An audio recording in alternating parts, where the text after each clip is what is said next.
Hello everyone, welcome back to my new recipe video. और आज मैं आपके साथ एक ऐसे केक की रेसिपी शेयर करने वाली हूँ जिसे आप सॉसपैन में बना करके तैयार कर सकते हैं और बहुत ही शानदार बन के तैयार होती है, बिल्कुल परफेक्ट बन के तैयार होती है। और अगर आपके पास कोई भी केक बनाने का नहीं है तो आप इसे सॉसपैन में घर के किसी भी बर्तन में बना करके तैयार कर सकते हैं। और वो कैसे बना के तैयार करेंगे कि बिल्कुल इतनी परफेक्ट केक बन करके आपकी तैयार होगी। तो चलिए फिर बना के तैयार करते हैं इस शानदार से केक को जिसे मैंने सॉसपैन में बनाकर तैयार किया है। तो इसे बनाने के लिए सबसे पहले ड्राई इंग्रेडिएंट्स और वेट इंग्रेडिएंट्स को बना करके तैयार कर लेते हैं। तो सबसे पहले बना के तैयार करेंगे हम अपनी ड्राई इंग्रेडिएंट्स को। आप चाहें तो इस केक को पूरी तरीके से गेहूं के आटे से भी बना के तैयार कर सकते हैं, बहुत ही परफेक्ट बन करके तैयार होती है। तो आप बिल्कुल हेल्दी बनाना चाहते हैं ना, तो इसे आप गेहूं के आटे से बनाइए, रागी के आटे से बना सकते हैं। मैं इसे आज आधा गेहूं का आटा और आधा मैदे से बना करके तैयार कर रही हूँ। मतलब मैंने 250 ग्राम के करीब टोटल फ्लावर लिया है, जिसमें से आधा गेहूं का आटा लिया और आधा मैदा लिया है। हाफ टेबल स्पून के करीब मैंने यहाँ पे बेकिंग पाउडर लिया है और हाफ टेबल स्पून का भी आधा हमने यहाँ पर बेकिंग सोडा ऐड किया है। अब साथ में ऐड कर दीजिए कोको पाउडर। तो आप चाहें तो डार्क कोको पाउडर ऐड कर सकते हैं, लाइट कोको पाउडर ऐड कर सकते हैं। अब इसे मैं यहाँ पे एक कॉफ़ी फ्लेवर देने वाली हूँ, तो मैं यहाँ पे थोड़े कॉफ़ी का भी इस्तेमाल करूँगी, जिससे ये बहुत ज़्यादा टेस्टी लगती है। तो इसमें मैं यहाँ पर 1 टेबलस्पून के करीब लगभग कॉफ़ी ऐड किया है मैंने। आप चाहें तो ज़्यादा या कम कॉफ़ी ऐड कर सकते हैं। अब सारे जो ड्राई इंग्रेडिएंट्स हैं ना, इन्हें अच्छे से सीव कर लीजिए। आप चाहें तो इसे 1 से 2 बार भी सीव कर सकते हैं। मैंने इसे 1 बार सीव किया है, 1 बार अच्छे से छान लिया है। आप इसे 2 से 3 बार भी छान सकते हैं, उससे ये बहुत ज़्यादा फ्लफ़ी बन के तैयार होगी। तो ये हमारे ड्राई इंग्रेडिएंट्स बन कर के तैयार हो चुके हैं। इसे रखते हैं साइड में और इसके लिए अब एक वेट इंग्रेडिएंट्स बना के तैयार कर लेते हैं। मैं यहाँ पे बना रही हूँ एगलेस चॉकलेट केक। तो यहाँ पे मैंने इस तरीके का मोल्ड ले लिया है जिससे हम मेज़रमेंट कर रहे हैं। अगर आपके पास मेज़रमेंट ना हो, मतलब मेज़रमेंट करने के लिए इस तरीके से कप्स ना हो, तो आप रेगुलर घर वाले कप्स का भी इस्तेमाल कर सकते हैं। तो जिस बड़े कप से हमने आटा लिया था उसका आधा हमें यहाँ पे ऐड करना है दही। हम यहाँ पे बिना अंडे का केक बना के तैयार कर रहे हैं और घर के सिंपल इंग्रेडिएंट्स से बना के तैयार कर रहे हैं। तो यहाँ पे ऐड कर दीजिए दही। तो ये मैंने लगभग 250 ग्राम के करीब हमने वहाँ पे फ्लावर लिया था, तो यहाँ पे उसका आधा यहाँ हम ऐड कर देंगे इस तरीके से दही। साथ में ऐड कर दीजिए शुगर या फिर शुगर पाउडर ऐड कर दीजिए। तो मैंने 100 ग्राम के करीब यहाँ पे शुगर ऐड कर दिया है, जिसमें दही में चीनी को अच्छे से मिक्स करना है। तो आप चाहें तो यहाँ शुगर पाउडर ऐड कर दें, उससे मिक्स करने में जल्दी होगी। मतलब आपके जो ये शुगर पाउडर और दही का जो मिक्सचर है वो जल्दी मिक्स हो जाएगा। तो बस इस तरीके से मैंने शुगर लिया है, तो शुगर को अच्छे से मिला लीजिए ताकि जो चीनी है वो दही में अच्छे से मिक्स हो जाए। अब यहाँ पे ऐड कर दीजिए अपने ड्राई इंग्रेडिएंट्स को। तो मैंने यहाँ ड्राई इंग्रेडिएंट्स ऐड कर दिया है। अब आप चाहें तो यहाँ पे घी, ऑयल या बटर ऐड कर सकते हैं, लगभग 50 ग्राम के करीब। अब इन सारे वेट इंग्रेडिएंट्स और ड्राई इंग्रेडिएंट्स को बिल्कुल अच्छे से मिक्स कर लीजिए।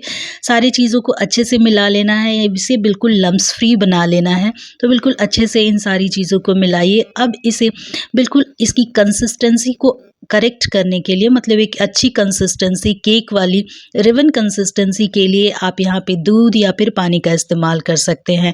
मैंने यहाँ पे पानी मिला करके इसका एक अच्छा मिक्सचर बना करके तैयार किया है। तो यहाँ पे आप इसे कट एंड फोल्ड मेथड से मिक्स करें।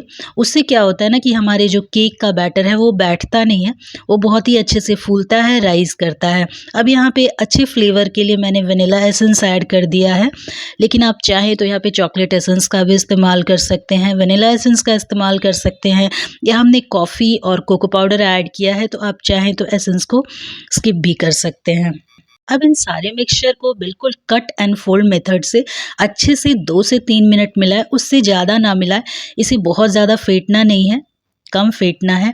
तो ये देखिए, आज हम इस केक को बना के तैयार कर रहे हैं सॉसपैन के अंदर। मतलब अगर आपके पास किसी भी तरीके का केक टिन नहीं है, तभी भी आप घर के किसी भी बर्तन में बना करके तैयार कर सकते हैं। तो मैं इसे बनाने के लिए बता रही हूँ, जिसमें हम चाय बना के तैयार करते हैं ना, उसके अंदर भी आप इसे बहुत ही आसानी से और बिना अवन के बना के तैयार कर सकते हैं, बिना कढ़ाई के बना करके तैयार कर सकते हैं। तो सबसे पहले इस तरीके से ले लेंगे बेकिंग पेपर, उसके बेस में इस तरीके से बेकिंग पेपर लगा दीजिए, अलाइन कर दीजिए। अगर ये आपके पास नहीं है तो यहाँ पे आप ऑयल ग्रीस कर सकते हैं। उससे क्या होगा, जब हमारा केक बन के तैयार होगा ना तो उसे बाहर निकालने में आसानी हो जाएगी। अब इसमें ऐड कर दीजिए अपने सारे बैटर को। तो ये मैंने बैटर अच्छे से फिल कर दिया है, तो इसे अच्छे से फिल कर लीजिए। फिल करने के बाद इसे 1 से 2 बार ज़रूर टैप कर दें। उससे क्या होगा कि अंदर जो है वो बड़े-बड़े बबल्स नहीं बनेंगे।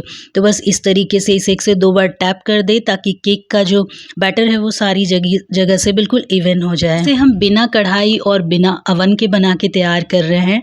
तो सबसे पहले अपने कुकटॉप के ऊपर आप रख दीजिए इस तरीके से तवे को, जिस पे हम रोटियां बनाते हैं ना, उसे रख दीजिए। तवा थोड़ा मोटा हो तो ज़्यादा अच्छा है, नहीं तो वो नीचे से जल सकता है। तो इस तरीके से तवे को रख दीजिए। जब हमारा तवा 7-8 मिनट के लिए गर्म हो जाए ना, उसके बाद इस तरीके से बैटर मतलब कि अपने पैन को रख दीजिए।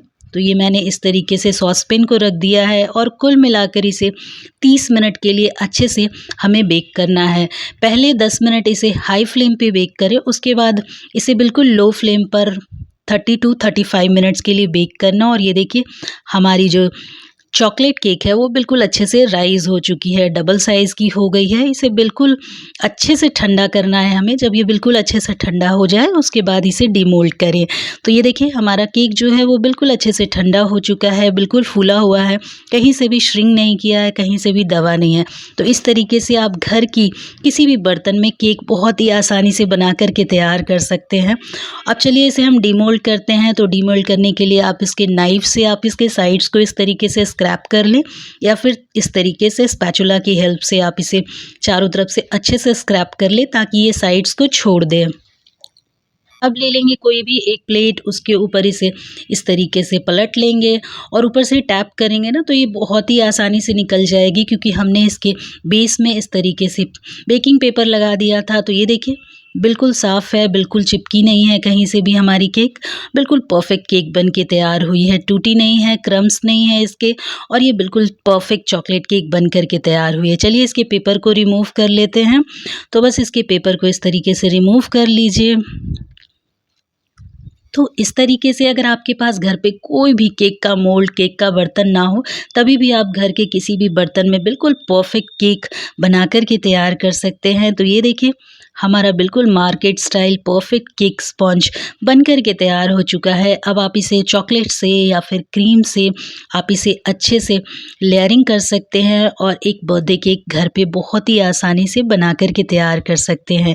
इसमें हमने कॉफ़ी का फ्लेवर दिया है, तो आप चाहें तो इस तरीके से ड्राई भी इसे खा सकते हैं। बहुत ही ज़्यादा यमी लगती है, बहुत ज़्यादा टेस्टी। तो इस तरीके से आप घर के किसी भी बर्तन में केक बनाइए और बनाकर उसे आप इंजॉय कर सकते हैं।